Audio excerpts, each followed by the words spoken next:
រឿងពោះកេងកងកាលពីព្រេងនាយនៅលើលោកជាងនេះគ្រប់ស្រុកទាំងអស់មិនមានពោះពឹសនិងពោះឥតមានពឹសទេមានតែពោះកេងកងមាននិទានថាកាលដើមឡើយមានមនុស្សពីរនាក់ប្តីប្រពន្ធឈ្មោះនាងនីមានកូនស្រីមួយឈ្មោះនាងអេត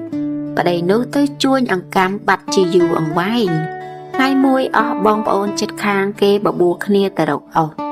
ឯនាងនីឮគេថាបបួលគ្នាក៏ទៅជាមួយនឹងគេដែរនាងយកនាងអេតជាកូនទៅផងលុះចូលព្រៃបានឃើញអស់មួយធំនាងនីយកដឹងអស់លុះពុះយូរបន្តិចទៅដឹងក៏រង្គោះទៅក្នុងរុនពោះនាងនីមើលទៅឃើញដឹងនឹងពោះកេងកងក៏និយាយនឹងពោះនោះឲ្យហិតដឹងឲ្យឯពោះកេងកងឆ្លើយថាអើបើនាងឯងដោយអញធ្វើប្រពន្ធអញទើបអញឲ្យដឹងបើនាងឯងមិនដោយអញមិនធ្វើជាប្រពន្ធអញទេនោះអញមិនឲ្យដឹងទេនាងនីឮពោះកេងកងថាដូច្នោះហើយហេតុតែជាស្រីខូចក៏ទទួលព្រមថាអើលែងតែអ្នកឯងឲ្យដឹងមកខ្ញុំចោះចាំល្ងាចសុំខ្ញុំឲ្យមេអេតមកហៅពោះកេងកងឮនាងនីថាដូច្នោះក៏ឲ្យដឹងមកនាងនីផ្ដាំថាដល់ល្ងាចសុំឲ្យមេអេតមកហៅហើយនាងនីក៏ទៅអស់ទៅផ្ទះជាមួយនឹងនាងអេតលុះដល់ប្រលប់នាងនីក៏ប្រើមេអេតជាកូនឲ្យទៅហៅពោះកេងកងនាងអេតទៅដល់ឈរនៅមាត់រុនពោះហៅថាពោះកេងកងអើយនាងនីឲ្យហៅឯពោះកេងកងឮហើយលូនចេញមកនាងអេតឃើញពោះក៏ភ័យខ្លាចព្រឺស្ញើបអស់ទាំងខ្លួនប៉ុន្តែខ្លាចម្ដាយព្រោះម្ដាយប្រើមកក៏ខំសង្កត់ចិត្តនាំពោះទៅផ្ទះពោះនោះធំណាស់លួនទៅលើស្មៅបាក់រៀបអស់ដល់ផ្ទះហើយក៏ឡើងទៅដេកជាមួយនឹងនាងនីនិយាយថាខ្ញុំមានប្តីឥឡូវនេះគាត់ទៅជួញអង្កាំពី3ឆ្នាំមកម្ដងពោះកេងកងសួរថាប្តីនឹងឯងទៅប៉ុន្មានថ្ងៃប៉ុន្មានខែទៀតនឹងមកដល់នាងនីឆ្លើយថាមិនដឹងជាប៉ុន្មានខែប៉ុន្មានថ្ងៃទៀតនឹងមកដល់ទេពោះកេងកងនិងនាងនីក៏ដេកលក់ជាមួយគ្នាទៅដល់ជិតភ្លឺទើបពោះកេងកងលានាងនីទៅរួមវិញនាងនីផ្ដាំថាបើប្តីខ្ញុំមកខ្ញុំមិនឲ្យមេអេតទៅហៅទេអ្នកក៏មកបើប្តីខ្ញុំមិនទាន់មកនោះខ្ញុំប្រើមេអេតឲ្យទៅហៅអ្នកសឹមអ្នកមកពោះកេងកងក៏ទៅឯរួមខ្លួនវិញទៅ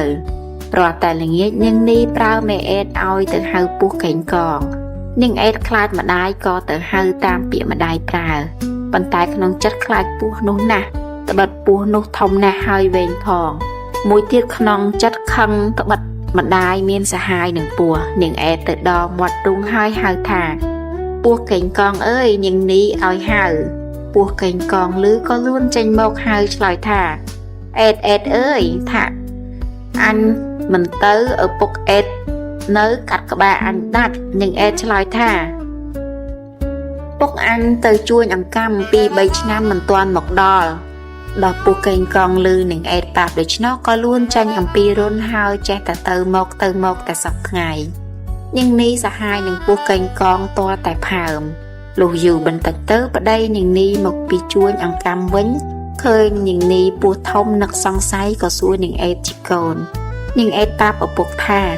ម៉ែគាត់សហាយនឹងពោះកេងកងតែវេលាប្រលប់កាលណាឲ្យខ្ញុំទៅហៅតែសប្តាហ៍ថ្ងៃឪពុកឮនាងអេតប្រាប់ដូច្នោះក៏និយាយនឹងនាងអេតថាដល់ល្ងាចហងឯងទៅហៅពោះនោះទៀតចាំ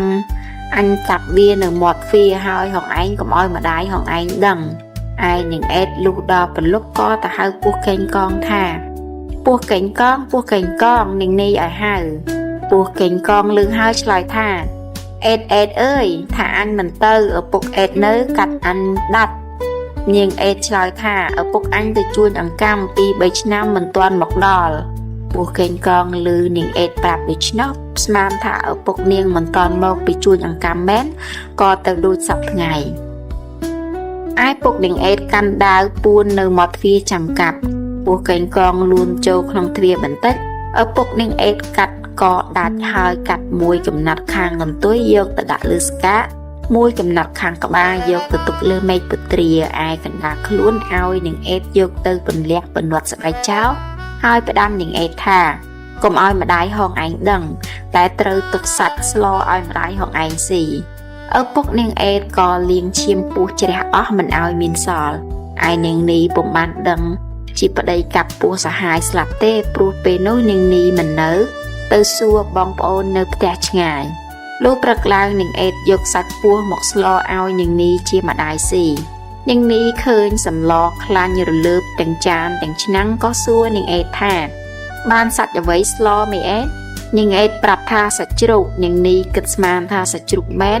ក៏ឲ្យមេអេតដួសសម្លយកមកស៊ីបាយកាលនាងអេតដួសសម្លមកឲ្យនាងនីជាម្ដាយស៊ីនោះមានក្អែកមួយវាឃើញក្បាលពោះដាក់លើមែកពត្រាវាចង់ស៊ីសាច់ពោះវាបោថាឥឡូវក្លែមខ្លំលេបសាច់ប្តីឯងនាងនីកំពុងស៊ីបាយឬក្អែកបោដូច្នោះក៏មើលទៅលើមែកពត្រាឃើញក្បាលពោះខេងកងលើមែកហើយនាងនីនឹកអាណិតស្រក់ទឹកភ្នែកតែនាងពុំហ៊ានយំ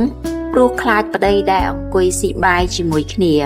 ប្តីនាងនីឃើញនាងនីស្រក់ទឹកភ្នែកក៏សួរថាហេតុដូចម្ដេចបានជាស្រក់ទឹកភ្នែកនាងនីឆ្លើយថាស៊ីបាយក្តៅសម្លក្តៅរលឹកកូនចៅរលោងទឹកភ្នែកឯក្អែកនោះចេះតែបោថា